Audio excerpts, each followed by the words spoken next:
જગન્નાથજીની 147મી રથયાત્રાનું super surveillance.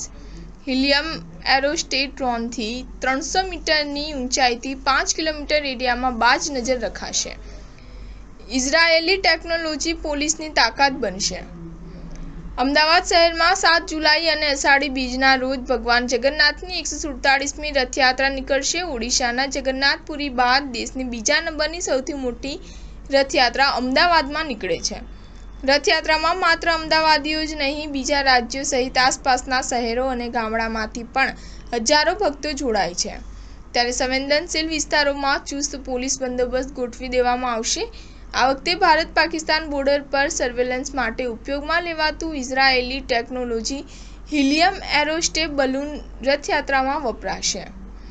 આ બલૂનમાં 300 મીટરની ઊંચાઈથી હાઈ રિઝોલ્યુશન કેમેરા સાથે એક્ટિવ કરાશે, જે 5 કિલોમીટર વિસ્તારને કવર કરશે। તે વિસ્તારની તમામ ગતિવિધિને ઝીલી લેશે, જેથી સંવેદનશીલ વિસ્તારમાં શંકાસ્પદ પ્રવૃત્તિ પર નજર રાખવામાં આવશે અને સુપર સર્વેલન્સથી પોલીસ સુરક્ષા વ્યવસ્થામાં એક કદમ આગળ રાખશે।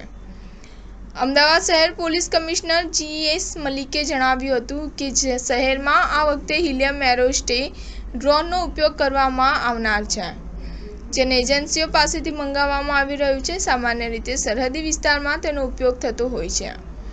આ વખતે અમદાવાદના સંવેદનશીલ વિસ્તારોમાં પણ તેનો ઉપયોગ થવાનો છે। સ્ટાર ન્યૂઝ 7 હંમેશા સચ્ચાઈની સાથે।